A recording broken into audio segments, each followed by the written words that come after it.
नमस्कार, जोहार। मैं वीरेंद्र कुमार कुशवाहा आज आप सबों के बीच प्रस्तुत हूं, क्योंकि आज का दिन 11 नवंबर 2022 झारखंड वासियों के लिए खुशी का दिन है और ऐतिहासिक भी है, क्योंकि झारखंड की जनता की बहुप्रतीक्षित मांग को आज हमारे माननीय मुख्यमंत्री श्री हेमंत सोरेन जी ने पूरा किया है। आज 1932 खतियान आधारित नीति स्थानीयता का विधेयक पारित हुआ और इसके साथ में ही पिछड़ी जाति का भी आरक्षण 14% से बढ़ाकर 27% किया गया। एससी और एसटी का भी आरक्षण बढ़ाया गया है। अब झारखंड सरकार ने यह कानून को पूर्ण रूपेण संवैधानिक दर्जा प्राप्त करने के लिए केंद्र सरकार के पाले में डाल दिया है। केंद्र सरकार को भी चाहिए कि झारखंड की जो 22 वर्षों से पुरानी मांग चली आ रही है, इसे संविधान की 9वीं सूची में शामिल करे, जिससे देश की किसी अदालत में इस कानून को चुनौती न दिया जा सके। क्योंकि हमने देखा है कि झारखंड के प्रथम मुख्यमंत्री श्री बाबूलाल मरांडी जी ने भी 1932 आधारित खतियान नीति को लागू करने का पूरा प्रयास किया था, लेकिन किसी कारणवश या अदालत में जाने के कारण लागू नहीं हो पाया। फिर वैसा पेच ना फंसे, इसलिए केंद्र सरकार से अनुरोध है कि इसे संवैधानिक मान्यता दे।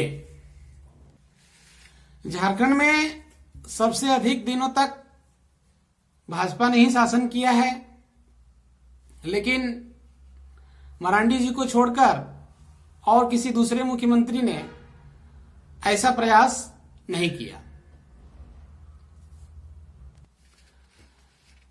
वर्तमान सरकार झारखंडी हितों के लिए अच्छा काम कर रही है, इसलिए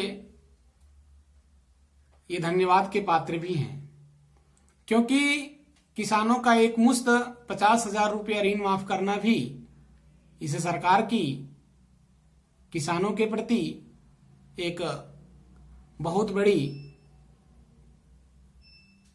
सहायता मानी जा सकती है।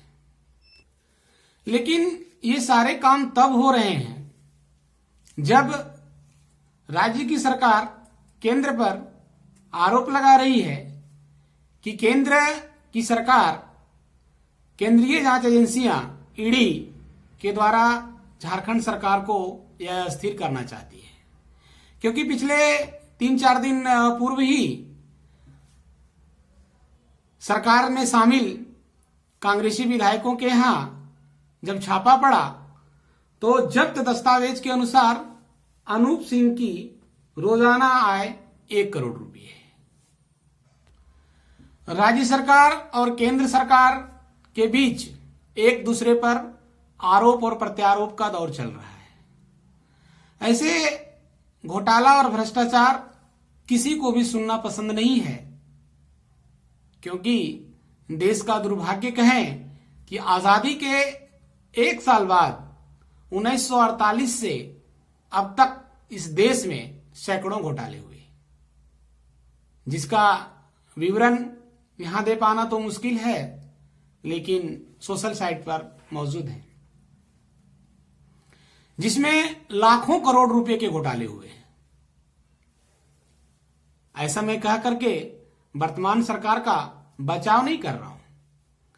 मैं जानना चाहता हूं और साथ में यह पूरा देश की जनता जानना चाहती है कि एक पर एक घोटाले होते रहते हैं और घोटालेबाजों का क्या होता है, उनका तो कुछ भी नहीं बिगड़ता। झारखंड के मुख्यमंत्री रहे मधु कोड़ा जी 3,500 करोड़ के आरोपी रहे, आज बाहर हैं।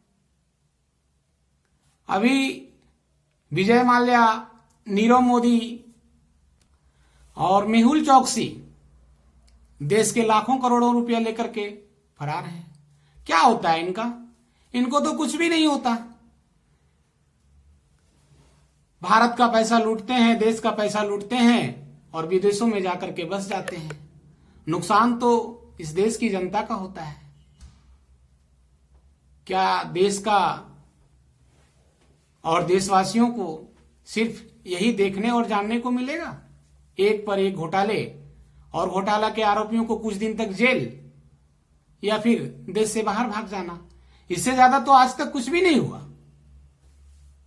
तो मैं चाहता हूं कि हमारे देश के प्रधानमंत्री, जिनका परिवार में वंशवाद नाम का कोई चीज नहीं है, इनके परिवार के कोई भी सदस्य राजनीति में नहीं है, तो फिर प्रधानमंत्री जी इन घोटालाबाजों के ऊपर कठोर कार्रवाई क्यों नहीं करते?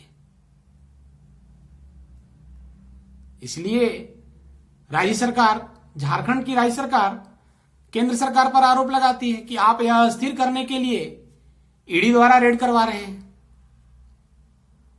अगर सच में केंद्र सरकार चाहती है कि इस देश से यह जो बीमारी है आज 75 वर्षों से जो चल रही है, लूटो भागो, कुछ दिन जेल जाओ, जेल से फिर बाहर आओ, इनके परिवार लोगों के पास तो अकुत धन संपत्ति इकट्ठा हो जाती है, ठगे तो जाते हैं देशवासी। इनको क्या मिलता है? इनको मिलता है प्रत्येक महीने 5 किलो सड़ा राशन, जो खाने लायक तक नहीं रहता।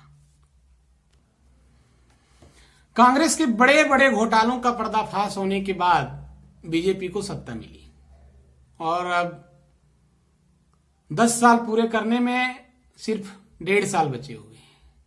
बीजेपी सरकार को चाहिए कि वो सचमुच में अगर देश से ऐसे बीमारी का खात्मा करना चाहती है तो 2024 लोकसभा चुनाव के पहले ऐसा कानून बनना चाहिए कि फिर से कोई नया घोटालाबाज ना जन्म ले और देश की संपत्ति ना हड़पे, क्योंकि देश में अभी भी बहुत समस्याएं हैं।